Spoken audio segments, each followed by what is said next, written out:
कांग्रेस खाई दियो भाई थे बता दियो 6 बार एमपी नागौर का, कांग्रेस खाई दियो भाई थे बता दियो 5 बार एमएलए, कांग्रेस खाई दियो भाई थे बता दियो 4 बार मैं एमएलए, कांग्रेस खाई दियो भाई थे बता दियो ज्योति मिर्दा एमपी, कांग्रेस खाई दियो भाई थे बता दियो भानु प्रकाश मिर्दा एमपी, कांग्रेस खाई दियो भाई थे बता दियो विजयपाल मिर्दा का बीजेपी को आशीर्वाद एमपी। विजय के फूल को सत्यानाशी का फूल का टी में किसानों नाम से 50 साल से वोट जो ले रहे हैं, ये मिर्दा परिवार, चाहे ज्योति जी मिर्दा बीजेपी में गई हो या रिचपाल जी मिर्दा या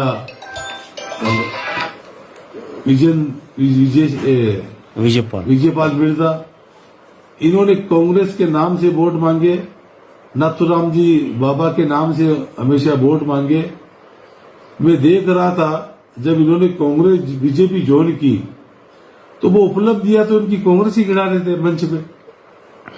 अब हमारे बीच में रिचपाल जी मिर्दा साहब आए जो 4 बार विधायक रहे, विजयपाल मिर्दा है जो 1 बार विधायक रहे, लालचंद जी कटारिया साहब आए किसान नेता जो 1 बार केंद्र में मंत्री रहे और राज्य में मंत्री रहे, एमपी रहे, विधायक रहे कई बार।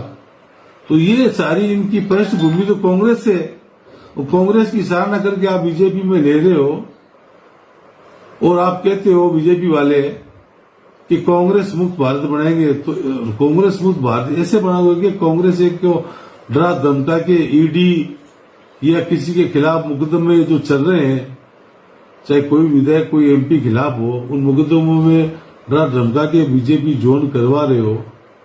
ये तो ये हो गया कि बीजेपी पार्टी ज्वाइन करती जिस तरह से ऐसे वो क्या नाम वॉशिंग मशीन के अंदर फ्रेश होकर निकल गया। तो इस तरह से जो घटनाएं जो चल रही है, जब से ये बीजेपी का राज बना है, बहुत से माफिया नागौर जिले के अंदर सक्रिय है। कल 11 तारीख को सुबह 10:53 पे मैं मेरे मकड़ा निवास में था, जब एक राजेंद्र चौधरी राजू जो कि कुंडोली का रहने वाला है, उसके मोबाइल से मेरे मोबाइल में फोन आया। उसका नंबर मेरे पास पहले से सेव था। सेव इसलिए था, वो ज्योति मिर्दा जो पूर्व सांसद हमारे नागौर की थी, उसका मुख्य कार्यकर्ता था वो, अभी पता नहीं है नहीं, और उस हिसाब से उसका नंबर मेरे पास सेव था। और मैंने उसका फोन उठाया तो मैंने कहा बोलिए। वो मेरे से बोले कि आप जाकिर हुसैन मखना एमएलए बोल रहे हो? मैं कहा बोल रहा हूँ। तो आप इसकी क्या है? मैं तो रिचपाल मिर्दा के खिलाफ आपने पोस्ट बना दी। मैंने कहा क्या बनाई मैंने पोस्ट? तो उसने मेरे साथ में गाली गलौज और जान से मारने की धमकी दी और बोले तू नागौर या कहीं हाईवे पे मिलेगा तो मैं तुम्हारी टांगे आंगे तोड़ देंगे हम लोग। मैंने कहा तेरे समझ जैसे आना, मैं धमकी से डरने वाला नहीं हूँ। और मैंने ये शिकायत मकड़ा थाने में दर्ज करवा दी और एसपी साहब से बात की है और जयपुर डीजी साहब को मेल कर दिया, आईजी साहब को मेल कर दिया, डीएसपी साहब को भी मेल कर दिया। अभी मैंने सीआई साहब से बात भी की है कि इस तरह से ये लोग के हौसले थे बुलंद, आपने कार्रवाई की नहीं की। तो मकड़ा से तो बोले मैं खुद कल डीडोना जाके उसके घर पे बोला पता है और उसका मोबाइल भी बंद पड़ा है।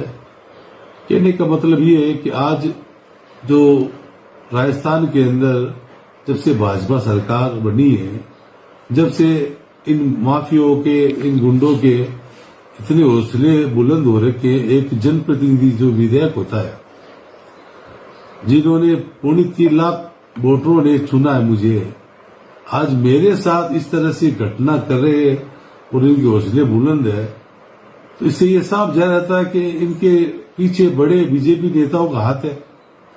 मैंने क्या गलत पोस्ट कर दी रिचपाल जी मिर्दा साहब के बारे में? मैंने यही तो लिखा, बाबा नाथुराम मिर्दा जिन्होंने हमेशा बीजेपी को, विजय के फूल को सत्यानाशी का फूल का, हमेशा बाबा कहते थे कि बीजेपी किसान विरोधी पार्टी है, ये किसानों की हित की कभी नहीं सोचती है। और जिन्होंने 3 कानून किसानों के खिलाफ बनाए, वो 700 से ज्यादा किसानों की हत्या की जिस पार्टी ने, आज उस पार्टी में किसानों नाम से 50 साल से वोट जो ले रहे हैं, ये मिर्जा परिवार, चाहे ज्योति जी मिर्जा बीजेपी में गई हो, या रिचपाल जी मिर्जा, या विजयपाल मिर्जा, इन्होंने कांग्रेस के नाम से वोट मांगे, नाथुराम जी बाबा के नाम से हमेशा वोट मांगे। मैं देख रहा था जब इन्होंने कांग्रेस बीजेपी ज्वाइन की तो वो उपलब्धियां तो इनकी कांग्रेस ही गिरा रहे थे मंच पे। अब हमारे बीच में रिचपाल जी मिर्जा साहब आए जो 4 बार विधायक रहे, विजयपाल मिर्जा आए जो 1 बार विधायक रहे, लालचंद जी कटारिया साहब आए किसान नेता जो 1 बार केंद्र में मंत्री रहे और राज्य में मंत्री रहे, एमपी रहे, विधायक रहे कई बार। तो ये सारी इनकी पृष्ठभूमि तो कांग्रेस से, और कांग्रेस की सराहना करके आप बीजेपी में ले रहे हो और आप कहते हो बीजेपी वाले कि कांग्रेस मुक्त भारत बनाएंगे। तो कांग्रेस मुक्त भारत ऐसे बनाओगे कि कांग्रेस एक को डरा धमका के ईडी या किसी के खिलाफ मुकदमे जो चल रहे हैं, चाहे कोई विधायक कोई एमपी खिलाफ हो, उन मुकदमों में डरा धमका के बीजेपी ज्वाइन करवा रहे हो। ये तो ये हो गया कि बीजेपी पार्टी ज्वाइन करती जिस तरह से ऐसे वो क्या नाम वॉशिंग मशीन के अंदर फ्रेश होकर निकल गया। तो इस तरह से जो घटनाएं जो चल रही है, जब से ये बीजेपी का राज बना है, बहुत से माफिया नागौर जिले के अंदर सक्रिय है। मैं तो उनको ये कहना चाहता हूं, आने वाला चुनाव जो लोकसभा का आ रहा है, हम सबको इनको सबक सिखाना। एक तो 30,000 वोटों से जीत के जो मैं विधायक आया हूं, उस पे इस तरह से टिप्पणियां करना इन बीजेपी वालों के हजम नहीं हो रहा है। कितने ज्यादा वोटों से ये कैसे जीत गए। मैं 24 घंटे लोगों की सेवा करता हूं। मेरे घर पे ऑफिस में जो भी कार्यकर्ता आते हैं, उनका मान सम्मान करके बड़े बुजुर्ग की धोख लगा के बात करता हूं। और चुनाव हारा या जीता कभी बौखलाहट लेके नहीं आया। और आज जनता मेरे साथ है, हमारी कांग्रेस पार्टी के साथ है। और ये जो लोग इतनी सी बात से घबरा गए कि आपने रिचपाल जी मिर्जा के खिलाफ क्या टिप्पणी कर दी, तो मैंने उनको गलत नहीं की। अभी चुनाव आएगा तो और भी कुछ बातें होगी पार्टी के हित की, कांग्रेस की हित की, वो भी हम बात करेंगे। तो मेरा यही है प्रशासन से कि पिछली बार 2 बार भी मेरे पे, एक बार जब चुनाव की 1 रात पहले हमला हुआ था, उसमें भी कोई प्रक्रिया, कोई मुलजिम अरेस्ट नहीं हुए। पंचायत समिति की साधारण सभा के अंदर पुलिसकर्मियों के साथ धक्का मुक्की हुई, उस मामले में भी कुछ ज्यादा कार्रवाई नहीं हुई।